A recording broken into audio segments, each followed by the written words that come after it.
मुच्यते पूर्णस्य पूर्णमादाय पूर्णमेवावशिष्यते। ॐ शान्ति शान्ति शान्तिः।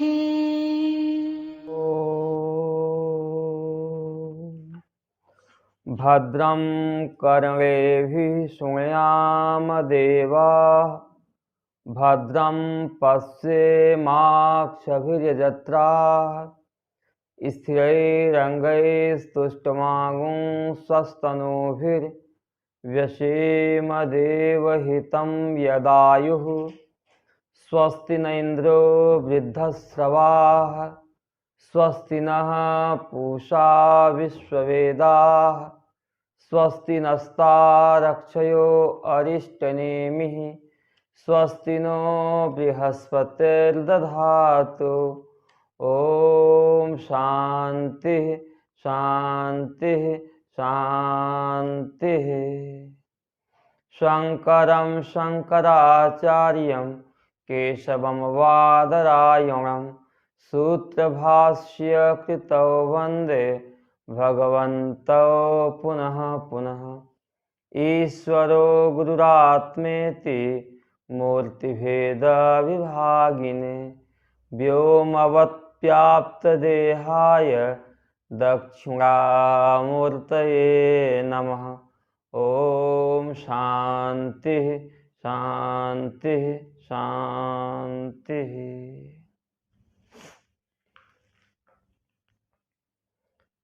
स्वामी श्री प्रेमपुरी आश्रम के इस पवित्र मंच से हम लोग स्वाध्याय के इस सत्र में अथर्ववेदीय मुंडक उपनिषद के ऊपर विचार कर रहे हैं। विचार के इस क्रम में हम लोग संबंध भाष्य का विचार कल आरंभ किए थे।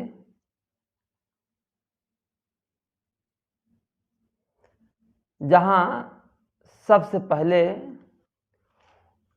जो इस मुंडक श्रुति का पहला मंत्र है, ओम ब्रह्मा देवानां प्रथमः संबभूव, इस मंत्र से यह उपनिषद आरंभ होता है और इस उपनिषद की स्तुति के लिए प्रारंभ में ही इसकी परंपरा का वर्णन किया कि किन किन से होती हुई यह विद्या कहाँ तक पहुँची है। प्रारंभ में ही महापुरुषों की इस परंपरा का वर्णन करके साधकों को साधन के प्रति रुचि पैदा की गई।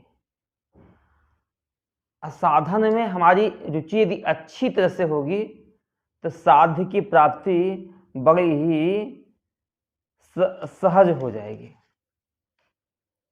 इसलिए श्रोताओं की बुद्धि में उसके लिए श्रोत्र बुद्धि प्ररोचनाय,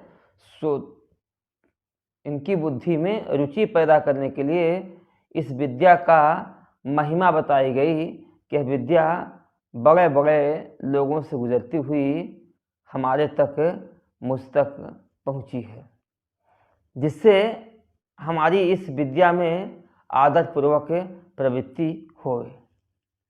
किसी भी ग्रंथ के आरंभ में अनुबंध चतुष्टय होता है। इस ग्रंथ का अधिकारी कौन है, इस ग्रंथ का विषय क्या है, संबंध क्या है और प्रयोजन क्या है। तो इस ग्रंथ का अधिकारी परीक्ष लोकान कर्मचितान, सारे संसार की परीक्षा लेकर के बुद्धि में निश्चय कर लेवे कि अकृत परमात्मा कुछ करके नहीं मिलेगा।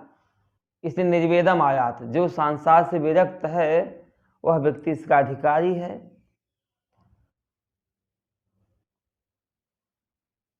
प्रयोजन क्या है? कहते हैं ब्रह्म वेद ब्रह्मेव भवति, ब्रह्म को जानने वाला व्यक्ति ब्रह्म ही हो जाता है। जो परामृता परिमुच्यन्ति सर्वे, अनात्म वस्तुओं का सारा जब त्याग हो जाता है तो परामृत की प्राप्ति होती है। इसका जो विषय है ब्रह्म विद्या ही है, जिसका निरूपण पूरे उपनिषद में किया जाएगा। संबंध है साध्य साधन लक्षण संबंध है। विद्यते हृदय ग्रंथि छिन्दन्ते सर्व संशया, क्षीयन्ते च कर्माणि तस्मिन् दृष्टे परावरे, यहाँ बताया।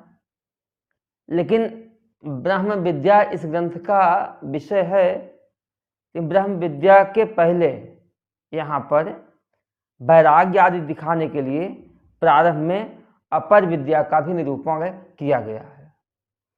अपर विद्या से वाच्य ऋग्वेद आदि रूपा जो विधि निषेध परायण विद्या है, वह विद्या संसार का कारण अविद्या की निवृत्ति करने में समर्थ नहीं हो सकती।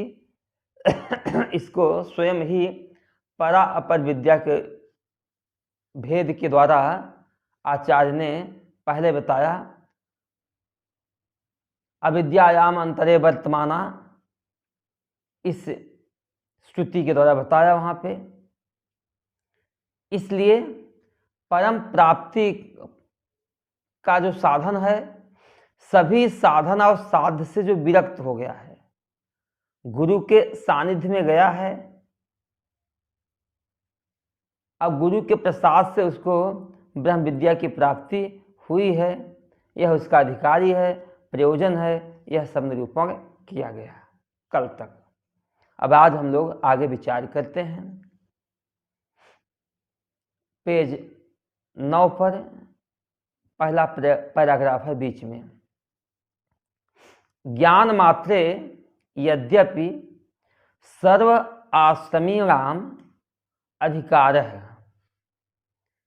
तथापि संन्यास निष्ठा एव ब्रह्म विद्या मोक्ष साधनम न कर्म सहिता इति भैक्षचर्याम चरन्तः संन्यास योगात् इति च ब्रुवन् दर्शयति। ज्ञान मात्र यद्यपि सर्व आश्रमीणाम अधिकार है। देखो हमारे यहाँ 4 आश्रम हैं, ब्रह्मचर्य है, गृहस्थ है, वानप्रस्थ है और संन्यास है। तो ज्ञान मात्र में यद्यपि सभी आश्रम वालों का अधिकार है, ज्ञान की प्राप्ति ब्रह्मचर्य आश्रम में रहने वाला कोई साधक है वह भी कर सकता है। सुखदेव आदि को ब्रह्मचर्य आश्रम से ज्ञान हुआ। गृहस्थ आश्रम में भी अधिकारी होवे उसको भी ज्ञान हो सकता है। अधिकार सबका है। और अरण्य में जो रहता है, वानप्रस्थ में रहता है, उसको भी ज्ञान मात्र में अधिकार है। और संन्यास में जो है उसके लिए तो कहना ही क्या है। इसलिए ज्ञान मात्र में यद्यपि सर्व आश्रमीणाम अधिकार है, सभी आश्रम में रहने वाले साधकों का अधिकार है। लेकिन कहते हैं फिर भी संन्यास निष्ठा एवं, संन्यास की निष्ठा से ही ब्रह्म विद्या मोक्ष साधनम, ब्रह्म विद्या मोक्ष का साधन, ब्रह्म विद्या संन्यासगत होने पर ही मोक्ष का साधन होती है।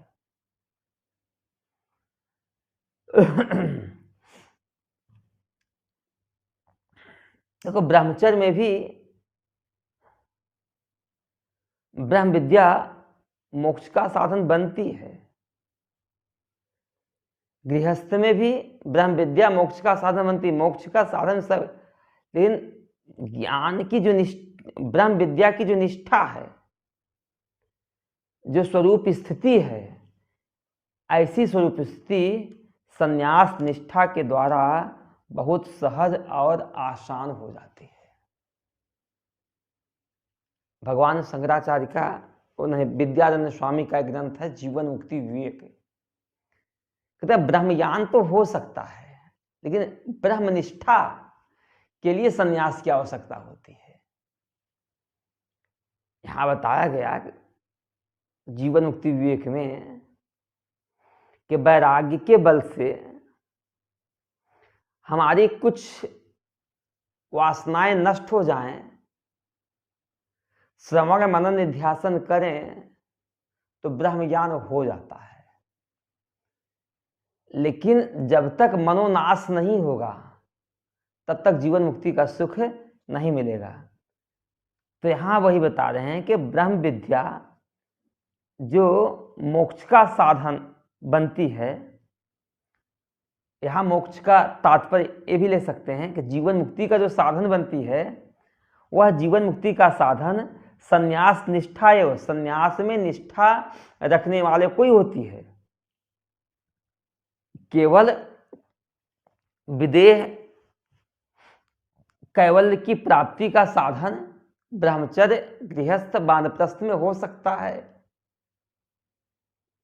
और मृत्यु काल में उसको ब्रह्म निर्विशेष ब्रह्म की स्थिति हो जाए, फिर वह विदेह कैवल्य को प्राप्त कर सकता है। लेकिन जीवन मुक्ति के लिए तो संन्यास निष्ठा एवं ब्रह्म विद्या मोक्ष साधनम, संन्यास में निष्ठा रखने वाले को ही ब्रह्म विद्या है वह मोक्ष का साधन बनेगी, अर्थात जीवन मुक्ति रूपी मोक्ष का साधन बनेगी। न कर्म संहिता, कर्म के सहित नहीं हो सकती है, कि कर्म का एक स्वरूप है, कर्म विक्षेप पैदा करता है, और जब तक विक्षेप है तब तक जीवन भर तो थोड़ा अशांत सा रहेगा, हलचल रहेगी। जब मृत्यु का काल आएगा उस समय वह कर्म की प्रवृत्ति को छोड़ेगा, और छोड़ करके निर्विशेष ब्रह्म का चिंतन करके शरीर छोड़ करके उसको विदेह कैवल्य की प्राप्ति हो जाती है। न कर्म संहिता, अन्यथा कर्म के सहित उसको जीवन मुक्ति की प्राप्ति नहीं हो पाती। श्रुति स्वयं कहती है भैक्षचर्याम चरंत, भैक्ष इसलिए आरूढ़ योग मुनिर्योग कर्म कारण उच्यते, जो अभी आरूढ़ होना चाहता है उसके लिए कर्म साधन बताया गया है, लेकिन जो आरूढ़ हो गया है उसके लिए कर्म का शमन ही साधन है, उसको कर्म छोड़ना पड़ेगा। इधर जीवन मुक्ति के लिए कर्म का त्याग आवश्यक है। इसीलिए उसके कहा भैक्षचर्याम चरंत, भिक्षा का आचरण करता हुआ। इसी मुंडक उपनिषद के पहले भाग के ही दूसरे खंड का 11वां मंत्र है, तपः श्रद्धे ए ही उपवसंत अरण्ये शांता विद्वांसो भैक्षचर्याम चरंत है।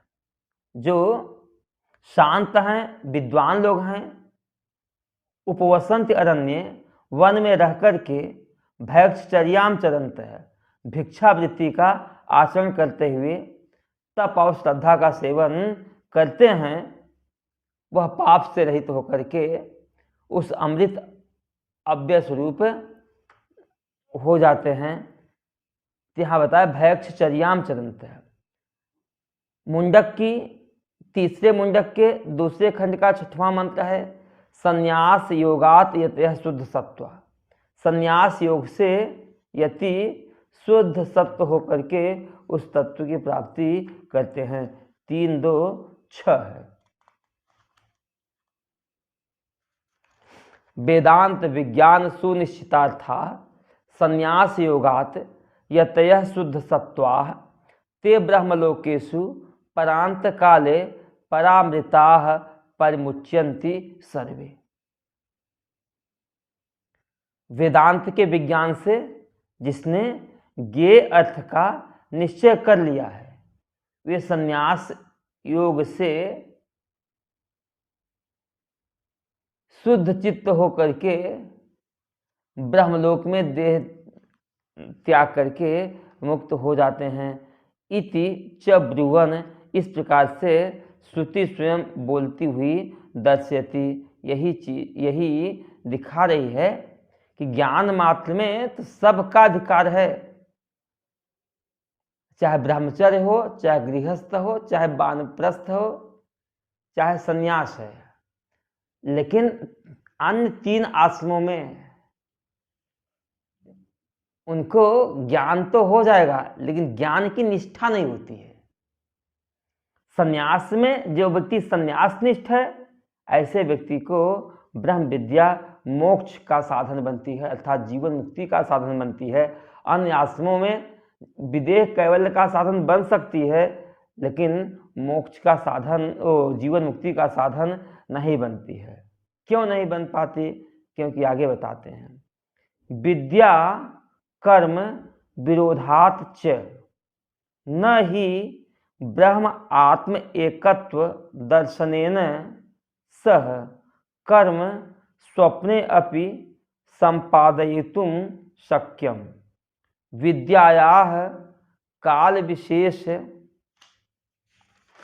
अभावात् अनियत निमित्तत्वात् काल संकोच अनुपपत्ति ही। विद्या कर्म विरोधाच, विद्या और कर्म का आपस में विरोध है।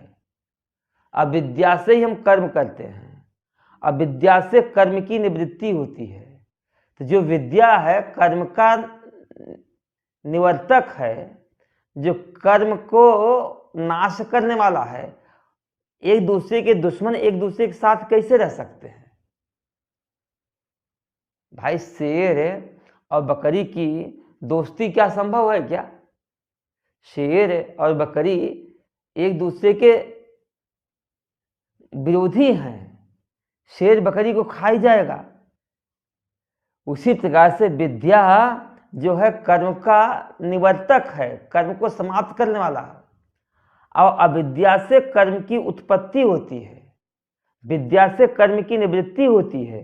इसलिए विद्या कर्म विरोधाच, विद्या और कर्म का विरोध होने से भी तीनों आश्रम में कर्म की प्रधानता होती है। ब्रह्मचर्य में भी, गृहस्थ में भी, और वानप्रस्थ में भी। एक सन्यासी है जहां कर्म गौण हो जाता है, वहां ज्ञान की प्रधानता हो जाती है। इसलिए विद्या कर्म का विरोध हो जाता है। विरोध होने के कारण न ही ब्रह्म आत्म एकत्व दर्शनेन सह कर्म स्वप्ने अपि संपादयितुं शक्यम। ब्रह्म ही माने क्योंकि निश्चय ही, ब्रह्म ही का ध्यान निश्चय ही लेना। ब्रह्म आत्म एकत्व दर्शनेन, ब्रह्म और आत्मा, जीव ही ब्रह्म है, इन दोनों की एक रूपता के दर्शन से, ब्रह्म आत्म एकत्व दर्शनेन, ब्रह्म आत्म एकत्व के दर्शन से, दर्शनेन सह, दर्शन के साथ ही कर्म स्वप्ने अपि संपादयितुं, न जो ऊपर है उसका अन्वय नीचे करेंगे, शक्यम। तो स्वप्न में भी दर्शनेन सह ब्रह्म और आत्मा के एकत्व के दर्शन के साथ कर्म का स्वप्न में भी संपादन नहीं करना संभव नहीं है, न शक्यम। कर्मों का संपादन स्वप्न में भी नहीं किया जा सकता है, क्योंकि एकत्व दर्शन के बाद कर्म की निरर्थकता, कर्म की निष्प्रयोजनता स्वतः ही सिद्ध हो जाती है। इसलिए स्वप्न में भी इस अनित्य क्षणभंगुर विनाशी कर्म का संपादन हो नहीं सकता, होता नहीं है। अरे विद्या काल विशेष अभावात् है। विद्या के लिए, विद्या के संपादन के लिए किसी काल विशेष का प्रसंग नहीं है, वहाँ काल विशेष नहीं है। इन कर्म के लिए किसी पुण्य क्षण में हमें कर्म का अनुष्ठान करना चाहिए, लेकिन विद्या ज्ञान की प्राप्ति के लिए कोई काल विशेष है नहीं, अथवा अनियत निमित्तत्वात्, न ही उसका कोई नियत माने निश्चित निमित्त ही है, न ही उसका कोई निश्चित कारण ही है। इसलिए काल संकोच अनुपपत्ति, इसलिए काल में विद्या को संकोच कर देना, काल में विद्या को बांध देना, यह उचित नहीं है। कर्म को तो किसी न किसी काल में बांधना पड़ता है, इतने समय तक कर्म करना है, इस समय कर्म करना है, इस क्षण में कर्म को समाप्त करना है। इन विद्या के लिए, ज्ञान के लिए काल का संकोच नहीं हो सकता है। तो कहा भाई गृहस्थों में भी ब्रह्म विद्या की प्राप्ति हुई है, गृहस्थों में भी ब्रह्म विद्या की प्राप्ति हुई है, उनकी भी एक विद्या की परंपरा है। तो आप कैसे कह सकते हो और ये ब्रह्म विद्या भी गृहस्थ में भी आई है? आगे इसी परंपरा को हम बताएंगे, भी बता भी रहे हैं। तो यत्तु गृहस्थेषु ब्रह्म विद्या संप्रदाय कर्तृत्व आदि लिंगम न तत् स्थित न्यायम बाधितुम उत्सहते, न ही विधि सतेनापि तमः प्रकाशयोः एकत्र सद्भावः शक्यते कर्तुम किम उत लिंगैः केवलैः इति। यत्तु गृहस्थेषु ब्रह्म विद्या, गृहस्थों में जो ब्रह्म विद्या का संप्रदाय कर्तृत्वादि लिंग है, गृहस्थों में भी ब्रह्म विद्या के संप्रदाय के कर्तृत्व का जो लिंग है, लिंग माने चिन्ह है, अस्तित्व है, निदर्शन है, तो गृहस्थ लोगों में भी ब्रह्म विद्या का संप्रदाय है और संप्रदाय का अस्तित्व देखा गया है, लिंगम देखा गया है, उनका चिन्ह देखा गया है। तो न तो जो देखा गया ठीक है, कोई बात नहीं है। तत् स्थित न्यायम बाधितुम न उत्सहते, तो कहते हैं तत् स्थित न्यायम, जो पहले स्थित न्याय है उसको बाधित करने के लिए यह लिंग, यह चिन्ह, यह अस्तित्व उसको बाधित करने में समर्थ नहीं हो सकता है। गृहस्थ, पहले ही बताया भाई कि गृहस्थ में ज्ञान होता है, सद आश्रम वालों को भी ज्ञान में अधिकार है, लेकिन जो ज्ञान की निष्ठा है, जो जीवन मुक्ति की निष्ठा है, वह सन्यासियों में ही देखी जाती है, या सन्यासियों में ही वह साधन, ब्रह्म विद्या जीवन मुक्ति का साधन बनती है। हाँ, गृहस्थों में भी ब्रह्म विद्या का संप्रदाय है, तो इतना कहने मात्र से, इतने के अस्तित्व मात्र से जो मैंने सिद्धांत बताए कि संन्यास निष्ठा ही जीवन मुक्ति रूपी मोक्ष के साधन का साधन बनेगी, ब्रह्म विद्या जीवन मुक्ति का साधन बनेगी, इसका बाधित करने में वह भी समर्थ नहीं होती है। क्यों नहीं होती है? ही माने क्योंकि न ही विधि सतेन अपि तमः प्रकाशयोः एकत्र सद्भावः शक्यते कर्तुम किमुत लिंगैः केवलैः इति। ही माने क्योंकि, न कान्वय शक्यते के साथ ले जाना, ही माने क्योंकि विधि सतेन अपि, सैकड़ों विधियों से भी, सैकड़ों तरीकों से भी, तमः प्रकाशयोः, तम और प्रकाश, अंधकार और प्रकाश, इन दोनों को एकत्र माने एक ही स्थान पर, तम और प्रकाश इन दोनों को एकत्र, सद्भाव है, एक स्थान पर दोनों रहें, एक ही स्थान पर दोनों की सत्ता बनी रहे, कहते न सकते कर तुम न सकते, कोई भी करने में समर्थ नहीं हो सकता है। सैकड़ों विधियों से भी कोई सोचे कि हम अंधकार और प्रकाश को एक स्थान पर रखें तो संभव नहीं हो सकता है। किम उतलिंगई केवल, फिर केवल लिंग की चिन्हों की बात ही क्या है। केवल चिन्ह मात्र से या अस्तित्व मात्र से उसका बाध हम कर नहीं सकते हैं कि संन्यास के द्वारा जीवन मुक्ति रूपी मोक्ष की सिद्धि नहीं होगी, इसका हम बाध नहीं कर सकते। हाँ, गृहस्थ में भी है और गृहस्थों में होते हैं, अपवाद स्वरूप हो जाते हैं, लेकिन ये उसका बाध नहीं कर सकते। एवं उक्त संबंध प्रयोजनाया उपनिषदों अल्पाक्षरम ग्रंथ विवरणम आरभते।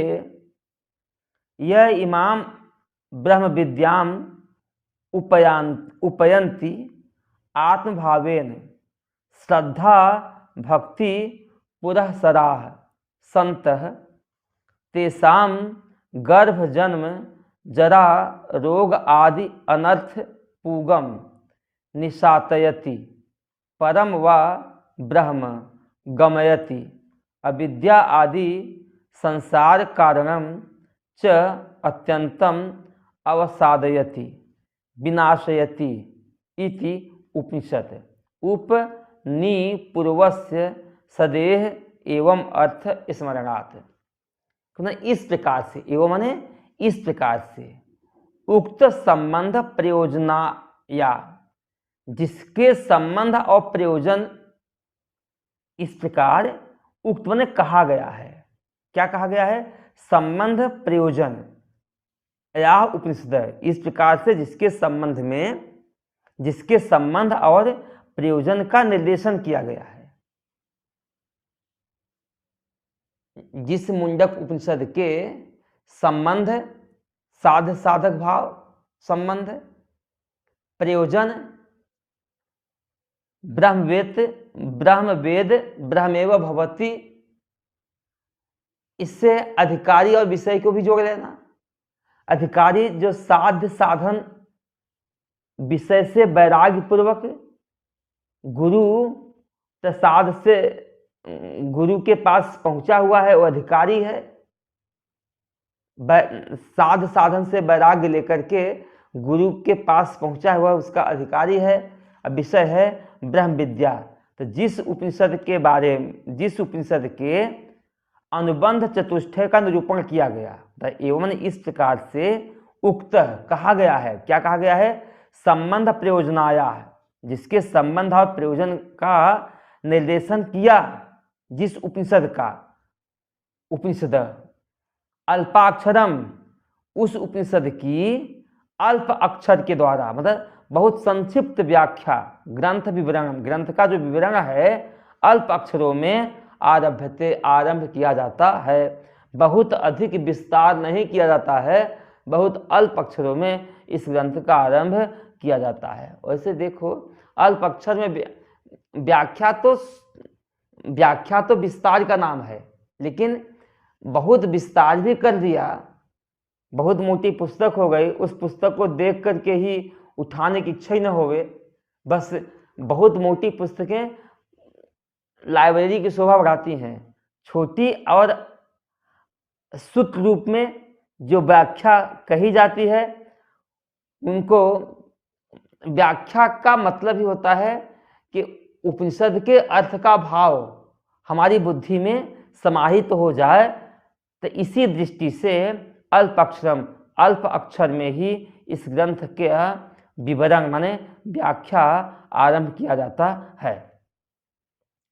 यह इमाम ब्रह्म विद्याम उपयांति, जो व्यक्ति इस ब्रह्म विद्या के समीप जाते हैं।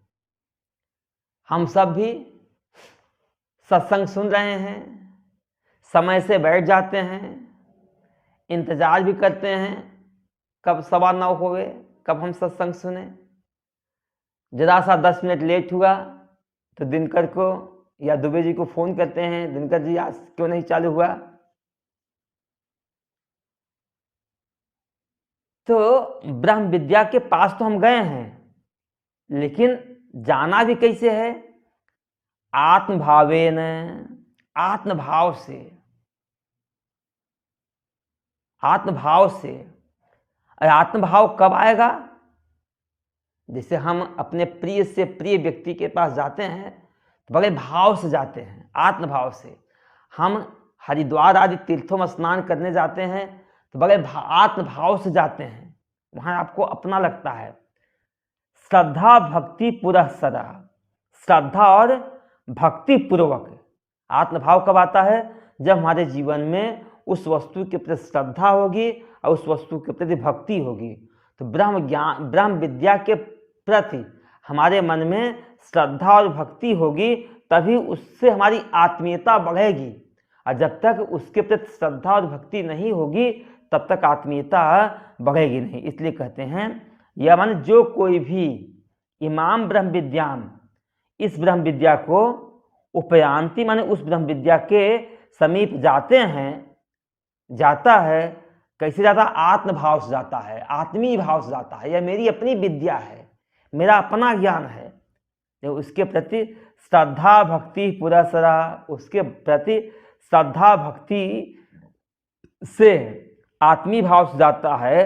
श्रद्धा भक्ति पुरस्सरा संत, श्रद्धा भक्ति पूर्वक आत्मभाव जाता है। तेसाम, ऐसे ही व्यक्ति के गर्भ जन्म जरा रोग आदि अनर्थ पूगम निसात्यति। ऐसे व्यक्ति के गर्भ जन्म बुढ़ापा जरा रोग आदि जितने अनर्थ के पूग माने समूह हैं उनका निसात्यति माने छेदन कर देती है। ये पहला फल बताया। देखो, गंगा में स्नान करो तो गंगा आपके शरीर की गर्मी को तो दूर करती है, चाहे भाव से नहाओ तो और बिना भाव से नहाओ तो।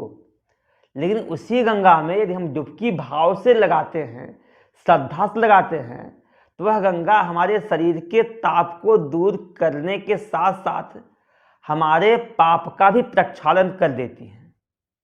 इसी प्रकार से इस ब्रह्म विद्या में यदि हम प्रवेश करते हैं, लेकिन श्रद्धा और भक्ति के साथ आत्मीयता के भाव से यदि प्रवेश करते हैं, तो जो भी प्रवेश करने वाले हैं ऐसे व्यक्ति का जो गर्भ की पीड़ा है, गर्भ के बाद जो जन्म लेना है, जन्म के बाद बुढ़ापा है और रोग आदि जितने भी अनर्थ हैं वह सारे के सारे अनर्थ समूह नष्ट हो जाया करते हैं। क्योंकि सारे अनर्थ जन्म के बाद जरा और रोग के अनर्थ की निवृत्ति तो शरीर में मैं भाव करने से होती है। और जब शरीर इस ब्रह्म विद्या के बाद शरीर से मैं भाव हट करके हमारा जब आत्मा में मैं भाव हो जाएगा तो शरीर में होने वाली जरा और शरीर में होने वाले रोग से भी हम निष्क्रिय हो जाएंगे। गर्भ और जन्म, गर्भ में जाना और जन्म में जन्म लेना, यह हमारे संस्कारों की निवृत्ति से होती है। संस्कार ही हमें किसी गर्भ में ले जाते हैं, गर्भ में ले जाकर के वहां से जन्म लेते हैं। जब ब्रह्म विद्या की प्राप्ति हो जाती है तो अनात्म विषयक जितने हमारे संस्कार हैं, भिद्यन्ते हृदय ग्रंथि छिद्यन्ते सर्व संशया क्षीयन्ते च कर्माणि तस्मिन् दृष्टे परावरे। उस परावर का साक्षात्कार कर लेने से क्षीयन्ते च कर्माणि, उसके कर्म भी नष्ट हो जाते हैं। और जन्म का हेतु कर्म ही है, जन्म का हेतु कर्म अथवा कर्म से पैदा हुआ जो संस्कार ही जन्म का हेतु है। और जब हमारे संस्कार ही नष्ट हो गए तो हम न किसी गर्भ में जाएंगे, और जब हम गर्भ में नहीं जाएंगे तो गर्भ से हमारा जन्म भी नहीं होगा। यह ब्रह्म विद्या जो है हमारे कर्म और कर्म के संस्कारों को नष्ट कर देती है। नष्ट कर देने से गर्भ और जन्म रूपी जो अनर्थ समूह हैं वह भी समाप्त हो जाते हैं। और जन्म के बाद अभी इसी शरीर में, आगे तो जो गर्भ में आना था आ गए, जो जन्म लेना था ले गए, लेकिन आगे न हम किसी गर्भ में जाएंगे न हमारा कोई जन्म होगा। और इस शरीर में जो जरा और रोग है वह शरीर में मैं पना करने से होता है। और जब शरीर में मैं पना समाप्त हो जाता है, आत्मा में हमारा मैं भाव हो जाता है, तो शरीर में होने वाला बुढ़ापा, शरीर में होने वाला रोग आदि जितने अनर्थ हैं वह अनर्थ भी समाप्त हो जाते हैं। एक ही भाव है। परम व ब्रह्म गमयति, अविद्या आदि अथवा, ये अर्थ हो गया, अथवा परम ब्रह्म गमयति, परम ब्रह्म को प्राप्त करा देती है। अब प्राप्त क्या कराना? परम ब्रह्म तो मेरा अपना स्वरूप ही है, लेकिन अज्ञान के कारण जो मेरा अपना मूल स्वरूप है, उस मूल स्वरूप को न जान करके उस मूल स्वरूप पर अध्यासित शरीर में जो हमारा मैं भाव हो गया था, वह शरीर आदि के प्रति मैं भाव को हटा करके अपने ब्रह्म भाव में निष्ठ करा देती है। तब परम ब्रह्म गमयति, परम ब्रह्म को प्राप्त करा देती है। दूसरा अर्थ लेना उपनिषद, अथवा अविद्या आदि संसार कारणम, अविद्या आदि जो संसार का कारण है, संसार का कारण अविद्या, कर्म आदि ही संसार के, अविद्या काम, अविद्या है, अविद्या से ही हम संसार में विषयों में सुख बुद्धि करते हैं, जबकि सुख स्वरूप मेरी अपनी आत्मा है। लेकिन अपनी आत्मा में जो सुख स्वरूप है उसमें हमारी दृष्टि न जा करके अज्ञान बस जहाँ सुख नहीं है वहाँ सुख कर लेते हैं। तो जहाँ सुख की भावना करते हैं उस वस्तु को पाने की हमारे भीतर कामना पैदा होती है, और जिस वस्तु को पाने की कामना पैदा होती है उस वस्तु को पाने के लिए हम कर्म करते हैं। तो अविद्या, काम, कर्म आदि जो संसार के कारण है, और कर्म करते हैं, फिर उस कर्म का एक संस्कार बनता है, वह संस्कार ही हमें आगे फल देने के लिए जन्म ग्रहण करवाता है। तो अविद्या, काम, कर्म आदि जो संसार के कारण हैं, वह संसार के कारणों को अत्यंतम अवसादयति, अत्यंत ही विनाश कर देती है। अवसादयति का अर्थ स्वयं भाष्यकार भगवान कह रहे हैं विनाशयति, संसार का कारण अविद्या, काम, कर्म को नाश कर देती है, विनाश कर देती है। इति उपनिषद, इसे उपनिषद, इसलिए इसको उपनिषद कहते हैं, क्योंकि उपनिषद में उपनि पूर्वस्य, यहाँ कहता उपनि पूर्वस्य सदेह एवं अर्थ स्मरणात्, उप और निपूर्वक सद धातु का यही अर्थ बताया गया है। तो जो उसके पास जाता है निश्चय ही उसके जरा रोग आदि अनर्थ के समूह कट जाते हैं, ब्रह्म विद्या की प्राप्ति करवा देता है, अथवा संसार का कारण अविद्या, काम, कर्म को नष्ट कर देता है। तो ये इसका लक्ष्य हुआ। अब हम इस उपनिषद के पहले मंत्र का उच्चारण करते हैं। ओम ब्रह्मा देवानां प्रथमः संबभूव,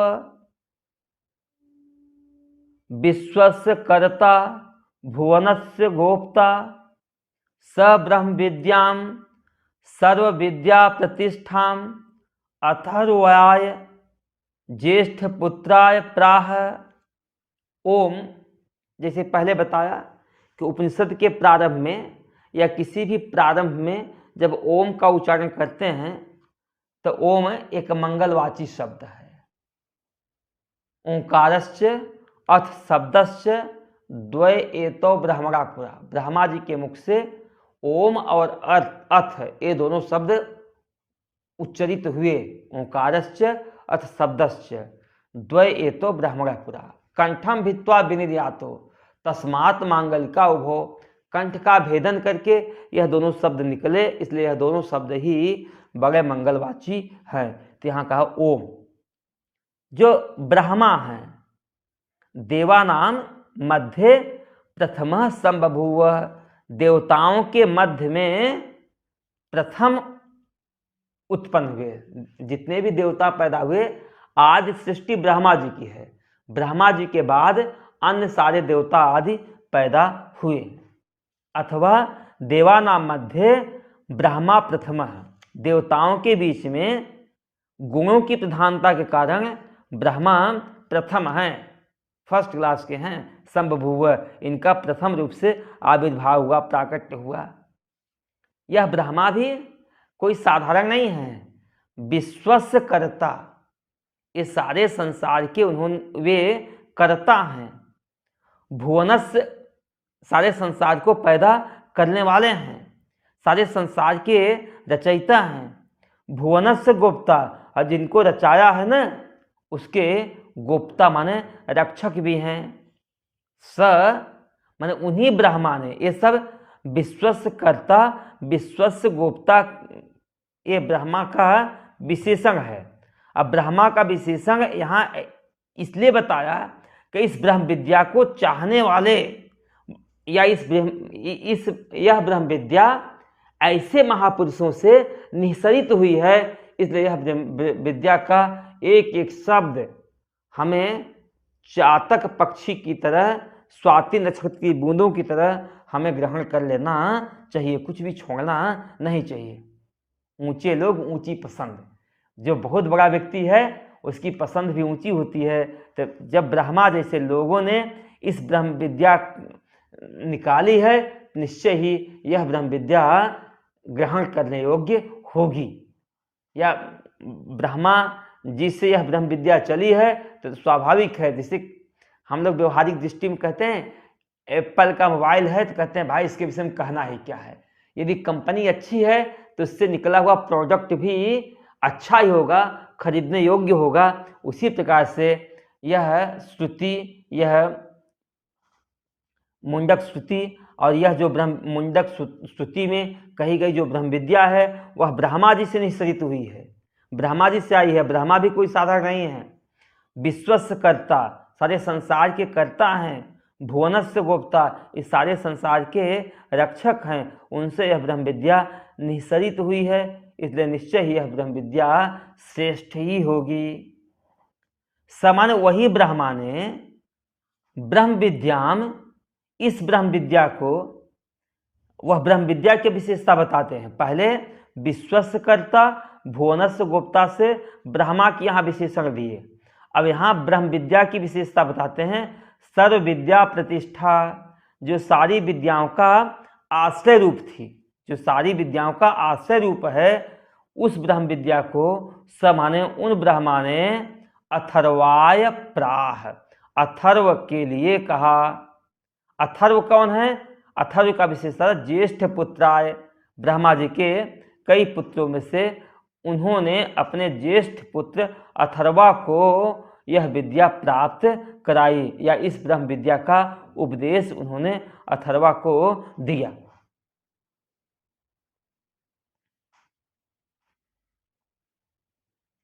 इसका भाष्य, ब्रह्मा परिवृद्धो महान धर्म ज्ञान वैराग्य ऐश्वर्यैः सर्वान् अन्यान् अतिशेत इति देवानां द्योतनवताम् इंद्र आदीनां प्रथमो गुणैः प्रधानः सन प्रथमो अग्रे वा संबभूव अभिव्यक्तः सम्यक स्वातंत्र्येण इति अभिप्रायः। न तथा यथा धर्म अधर्म वशात् संसारिणो अन्ये जायन्ते, ये असौ अतीन्द्रियो अग्राह्य इत्यादि स्मृति है। इसकी व्याख्या हम लोग कल ही करेंगे। आज इतना ही। मंत्र का आरंभ हो गया। ओम भद्रं कर्णेभिः शृणुयाम देवाः भद्रं पश्येमाक्षभिर्यजत्राः स्थिरैरङ्गैस्तुष्टुवागुंसस्तनूभिर्व्यसेम देवहितं यदायुः स्वस्ति न इन्द्रो वृद्धश्रवाः स्वस्ति नः पूषा विश्ववेदाः स्वस्ति नस्तारक्षयो अरिष्टनेमिः स्वस्ति नो बृहस्पतिर्दधातु। ओम शांति शांति शांति। शंकरं शंकराचार्यं केशवं बादरायणं सूत्रभाष्य कृतौ वन्दे भगवन्तौ पुनः पुनः। ईश्वरो गुरुरात्मेति मूर्तिभेद विभागिने व्योमवत् व्याप्त देहाय दक्षिणामूर्तये नमः। ओम शांति शांति शांति। ओम नमः पार्वती पतये। हर हर हर महादेव।